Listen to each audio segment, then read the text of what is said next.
How to turn off SMS text messaging on iPhone. To get started, first of all go ahead and open up the Settings application on your iPhone.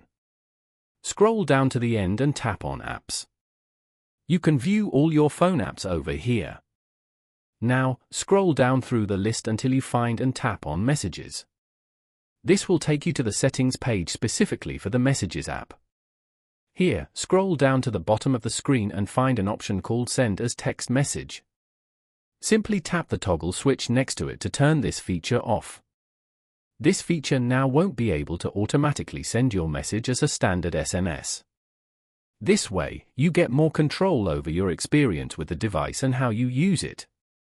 Following these steps, you can easily turn off Send as Text Message on an iPhone. Thank you for watching. Please leave a like if this tutorial helped you, or leave a comment below if you have any questions related to the video.